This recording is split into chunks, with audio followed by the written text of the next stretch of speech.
What I'd like to know, first off, can you just introduce yourself and that you consent to being on camera? My name is Brandy Chase, and I consent. Okay. So what I'd like to know is, do you believe that being in love requires you to be vulnerable? Definitely. I think that pretty much goes without saying. How can you make yourself vulnerable without getting taken advantage of? Okay, I'm gonna have to think about that. I think there's always a risk in being vulnerable, right? But if we're not vulnerable, then we're never gonna know like what's possible, right? If I'm a life coach, disclaimer. But like if we always have this wall up, then we're not gonna be able to connect with the other person, right? And so if we're not vulnerable, like you can't truly be in a relationship, and you're never gonna know what that love really is. I like that answer.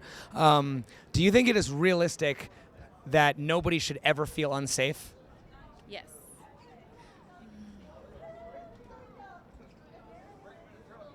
I don't know that it's possible. So it's not realistic then, right? Probably not.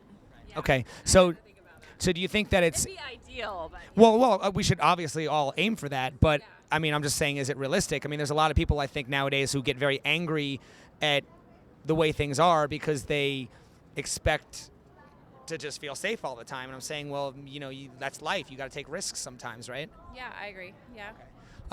If there was one thing you wish men understood better about women, what would that be? Sorry. I think if there was one thing that men understood about women, Or should understand? Or you wish they did? I can't, I think what's hanging me up about this question is I think it's what every person should understand is we have to open up. Like we have to be willing to look at ourselves and, know that if somebody on the outside is upsetting us, that has to do with us and not the other person. And so I can't say it's like a man or a woman thing. Like just be willing to look at yourself and know that you have flaws and be willing to work on those and worry more about your flaws than the other person's. Spoken like a true life coach. I think that's a great answer. No, I mean, obviously, I think that's very important. Absolutely.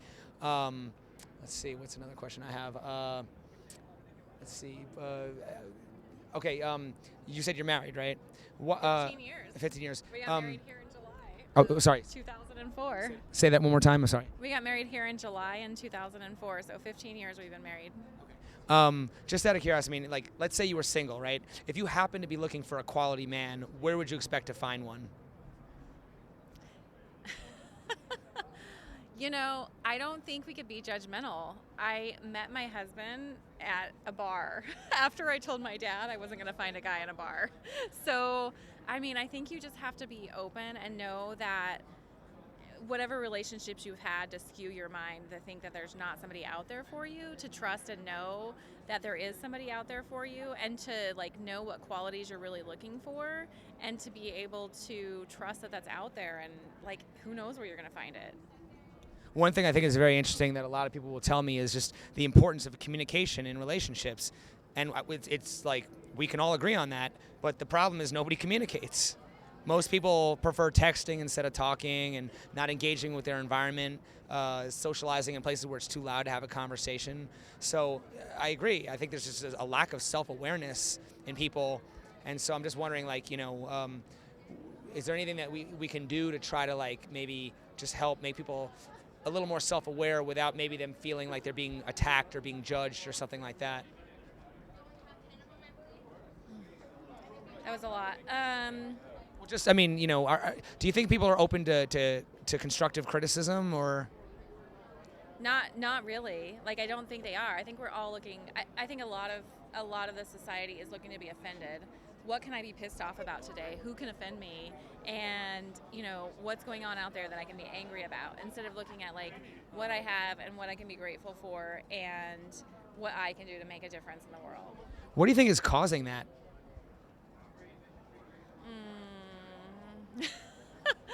I don't know. Okay, I'm just asking because I as a life coach. We have this generation of people that I don't know. Do you think it's a generational thing or it's a cultural thing or? Because I mean, have you traveled? Have you been to other cultures? I'm wondering if you've. I haven't been to other cultures, so I can't speak on that.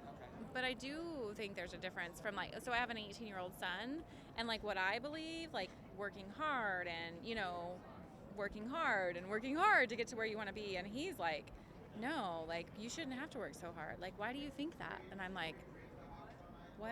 And so I'm really trying to be open and understanding instead of so rigid and like thinking my way's the way. Like, I'm really looking to be open. And so I think if more of us were willing to be open and looking to see just what, you know, the universe has to teach us, we'd probably learn a lot more. It reminds me of that. There's a famous quote that says, "Your mind is like a parachute. It doesn't work if it's not open." Yeah. Oh, that's beautiful. I haven't heard that one. Awesome. Thank you so much for your time. Thank Really you appreciate so that. much. Awesome. Thank you. Okay, Good luck. good luck.